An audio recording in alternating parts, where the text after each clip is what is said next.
Great smoky mountains national park में एक camping trip के दौरान, जो टेनेसी और नॉर्थ कैरोलिना की बॉर्डर पर फैली हुई पहाड़ी रेंज है, जिसे साउथ ईस्टर्न यूनाइटेड स्टेट्स में बहुत जाना जाता है।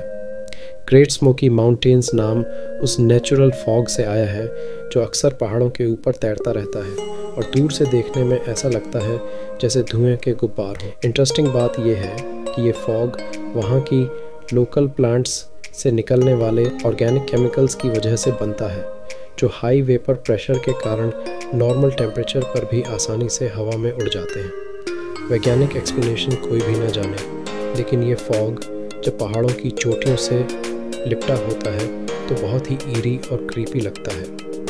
नॉक्सविल, टेनेसी से आने वाला मार्टिन परिवार हर साल फादर्स डे पर ग्रेट स्मोकी माउंटेन्स में कैंपिंग करता था।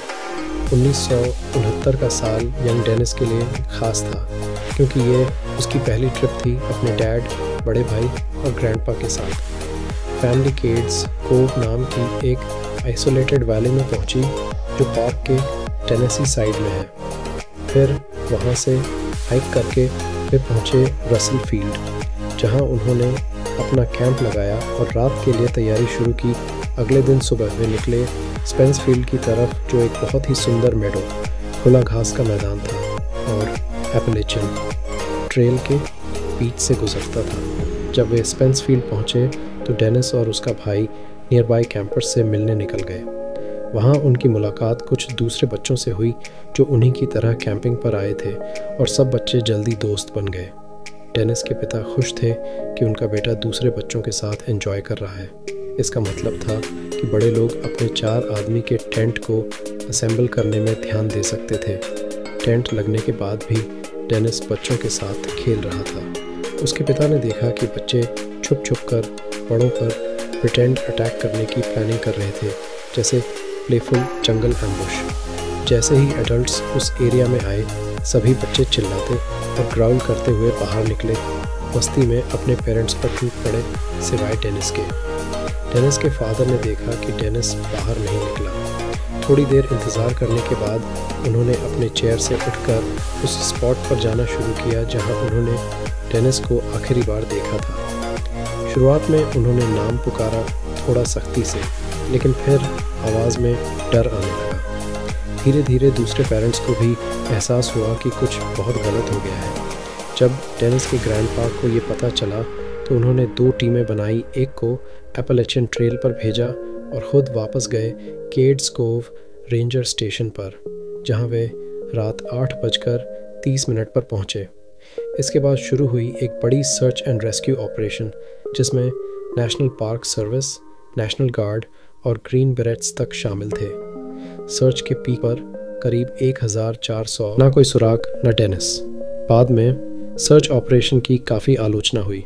रेस्क्यू एक्सपर्ट्स ने कहा कि इतने ज़्यादा लोग ग्राउंड पर चल रहे थे जिससे ज़रूरी फुटप्रिंट्स मिट सकते थे, और ऊपर से बारिश ने हालात और ख़राब कर दिए थे।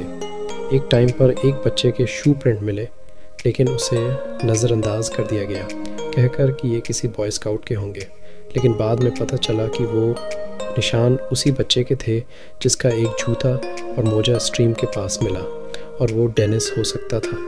रेस्क्यू टीम ने 2 हफ्तों से ज़्यादा दिन रात सर्च की, लेकिन इसके बाद भी कोई नया क्लू नहीं मिला। मार्टिन फैमिली ने $5000 का रिवॉर्ड रखा अगर कोई डेनिस के बारे में कुछ बता दे।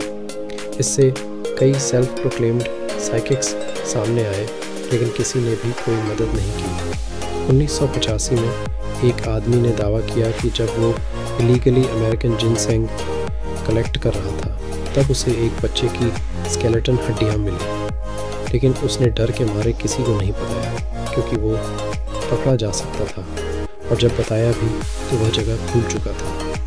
अब डेनिस के डिसअपीयरेंस को लेकर कई थ्योरीज सामने आई। ज़्यादातर लोगों का मानना है कि डेनिस खेलते हुए भटक गया और शायद किसी स्टीप स्लोप या रवीन में गिर गया। लेकिन सवाल ये है कि वो एक ब्राइट रेड टी-शर्ट पहने हुए था। ऐसे कपड़े आसानी से दिख जाते हैं। जब तक वह पूरी तरह फोलेज में न छुपा हो, उसे कोई ना देख पाए, ये बहुत अनलाइकली है। कुछ लोगों ने बताया कि उस एरिया में ब्लैक बेयर्स, कॉपरहेड स्नेक्स और वाइल्ड बोर्स मौजूद हैं, जो एक छोटे बच्चे के लिए खतरा बन सकते हैं। रेंजर्स ने बताया कि 2 हफ्ते पहले एक भूखा बेयर ट्रैप में पकड़ा गया था। शायद वह भोजन की तलाश में किसी नए टारगेट की तरफ बढ़ा हो, लेकिन डेनिस के पिता मानते थे कि मामला इससे भी ज़्यादा सिनिस्टर है। एक गवाह हैरल्ड की ने बताया कि डेनिस के गायब होने वाले दिन उसे एक ज़ोर की चीख सुनाई दी और फिर उसने एक आदमी को देखा जिसके बाल बिखरे थे, दाढ़ी बड़ी थी, जो जंगल में चुपचाप भाग रहा था। हैरल्ड की फैमिली ने कहा कि उन्होंने उस आदमी के कंधे पर लाल रंग की झलक देखी, जो शायद डेनिस की टी-शर्ट हो सकती है। हैरल्ड का मानना था कि वो आदमी शायद कोई मूनशाइनर था, जो जंगल में अल्कोहल बना रहा हो और इसलिए लोगों से छिप रहा हो। FBI ने इस रिपोर्ट को सीरियस नहीं लिया क्योंकि टाइमलाइन मिसमैच थी, लेकिन एक रिटायर्ड रेंजर को लगता है कि हैरल्ड की गवाही और बच्चे के फुटप्रिंट्स को इग्नोर करना एक बड़ी गलती थी। उसका कहना था कि डेनिस के गायब होने की जगह से उस आदमी के दिखने की जगह तक वक़्त के अंदर पहुंचा जा सकता था अगर वो आदमी काफ़ी ताकतवर और चालाक हो। तो आखिर कौन था वो हेरी मिस्ट्री मैन, वो झाड़ियों में छुपा हुआ इंसान जो शायद डेनिस को कंधे पर उठाकर जंगल में कहीं गायब हो गया?